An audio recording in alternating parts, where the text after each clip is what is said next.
মৰমৰ ছাত্ৰ ছাত্ৰীসকল, আশা কৰোঁ তোমালোক সকলো ভালে আছা।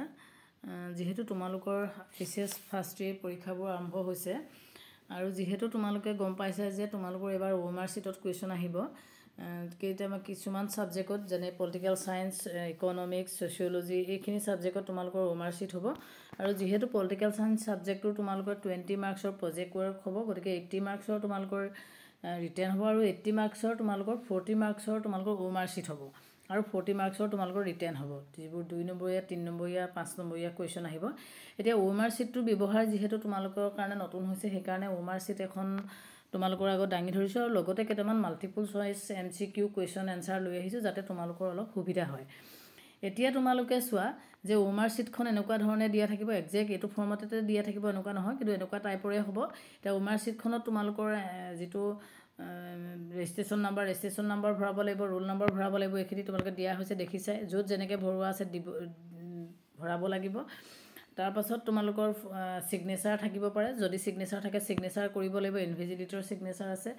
তাৰপাছত যিবোৰ কুৱেশ্যন এনচাৰ হ'ব, সেই কুৱেশ্যন এনচাৰবোৰ তোমালোকে অপশ্যন ৱাইজ, এতিয়া তোমালোকৰ ইয়াত দিয়া হৈছে চোৱা, এইটো কুৱেশ্যন এনচাৰ 1ৰ অপশ্যন ABCD দিয়া হৈছে আৰু যিটো এনচাৰেই শুদ্ধ হয়, যদি এই কুৱেশ্যনটোৰ এনচাৰটো অপশ্যনটো B শুদ্ধ হয়, Bটো তোমালোকে চাৰ্কুল কৰিব লাগিব। এনেকৈ ৰাইট চিন দিলে নহ'ব, যিটো B লিখা আছে চাৰ্কুল কৰা আছে, সেই চাৰ্কুলটোত ব্লু বা ব্লেক পেনে তোমালোকে চাৰ্কুল কৰিব লাগিব।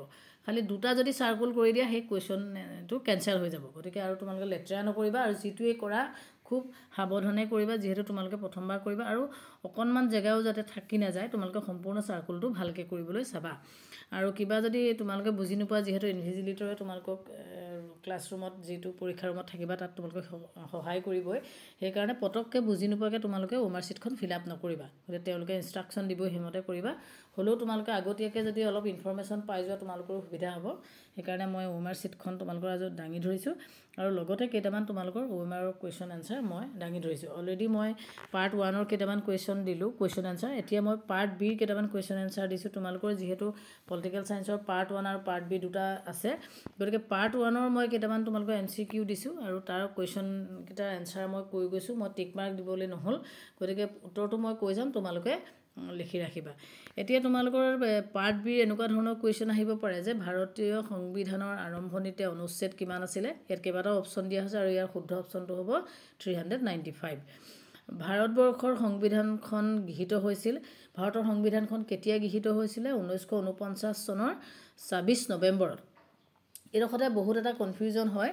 এতিয়া 1950 চনৰ 26 জানুৱাৰীটো কি হৈছে, ভাৰতৰ সংবিধানখন কাৰ্যকৰী কৰা হৈছিলে। কাৰ্যকৰী কৰা হৈছিলে মানে তেতিয়াৰ পৰা সেইখনত কামত লোৱা হৈছিলে, কিন্তু গৃহীত হৈছিলে 1949 চনৰ 26 নৱেম্বৰত।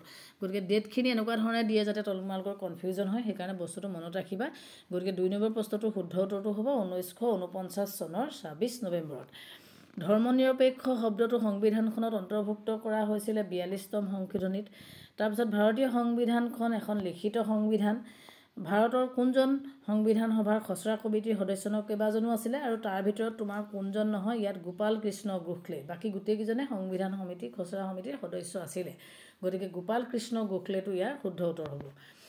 তাৰপিছত মৌলিক অধিকাৰ আৰ্হি লোৱা হৈছিলে USA, আমেৰিকা যুক্তৰাষ্ট্ৰৰ পৰা।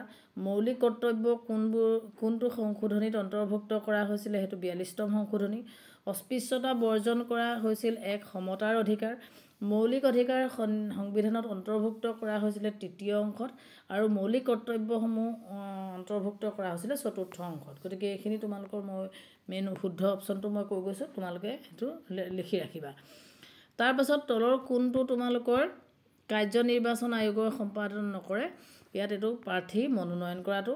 তাৰপাছত সাৰ্বজনীন প্ৰাপ্তবয়স্ক ভোটাধিকাৰ ভিত্তি হ'ল বয়স। ভাৰতত ভোটাধিকাৰ বয়স হ'ল 18 বছৰ। ভোটাধিকাৰৰ অৰ্থ হৈছে ভোট দিয়াৰ অধিকাৰ। নিৰ্বাচন আয়োগৰ সদস্যসকলক নিযুক্তি দিয়ে ৰাষ্ট্ৰপতিয়ে, যিটো অপশ্যনটো মই কৈ দিয়া নাই আৰু উত্তৰটো মই কৈ গৈছোঁ D অপশ্যন, ৰাষ্ট্ৰপতি। ৰাষ্ট্ৰপতিৰ হ'ল ভাৰতৰ ৰাষ্ট্ৰৰ মুৰব্বী, হেড অফ ষ্টেট। ৰাষ্ট্ৰপতিৰ কাৰ্যকাল হৈছে 5 বছৰ। ইয়াত অসমীয়াত ভুলকৈ লিখা হৈ গ'ল, আখৰটো ভুল হ'ল, 5 বছৰ, সেইটো তোমালোকে চাই ল'বা। ভাৰতবৰ্ষত কোনে জৰুৰীকালীন অৱস্থা ঘোষণা কৰিব পাৰে? এইটো ৰাষ্ট্ৰপতিয়ে পাৰে, প্ৰেছিডেণ্টে পাৰে। ভাৰতীয় সংসদৰ নিম্ন সদনক কি বুলি কোৱা হয়? লোকসভা বুলি কোৱা হয়। আৰু উচ্চ সদনক ৰাজ্যসভা বুলি কোৱা হয়। গতিকে এইকেইটা মনত ৰাখিবা। আৰু ৰাজ্যসভাৰ কাৰ্যকাল হৈছে 6 বছৰ। ইয়াতো তোমালোকৰ অসমীয়াটো 8 বছৰ হৈ গ'ল, এইটো 6 বছৰ হ'ব, তোমালোকে সেইটো চাই ল'বা। গতিকে এনেকুৱা ধৰণে কেইটামান চিলেক্টেড তোমালোকৰ পাৰ্ট বিৰ মই মাল্টিপল চইচ কুৱেশ্যন এনচাৰ তোমালোকৰ মাজত দাঙি ধৰিলোঁ। তোমালোকে পঢ়ি চাবা আৰু থ'ৰ' ৰিডিং কৰা। থ'ৰ' ৰিডিং কৰিলে তোমালোকৰ এনেকুৱা অপশ্যন যেতিয়া আহিব তেতিয়া তোমালোকে যিকোনো এটা কুৱেশ্যনৰ উত্তৰ পাৰিবা। এতিয়া ইয়াত যেনিবা মই দেখিলোঁ যে আমাৰ এতিয়া এই প্ৰথমৰ এই যিটো কুৱেশ্যন, এই কুৱেশ্যনটোৰ শুদ্ধ অপশ্যনটো আমি কি ক'লোঁ 395। গতিকে ইয়াৰ শুদ্ধ অপশ্যনটো এই উত্তৰটো আমি ইয়াত লিখিব লাগিব বিটো তোমালোকে চাৰ্কুল কৰি দিব লাগিব। তেনেকৈ যদি 2 নম্বৰটো উত্তৰ যদি চিটো অপশ্যনটো শুদ্ধ হয় তেতিয়া চিটো চাৰ্কুল কৰিবা।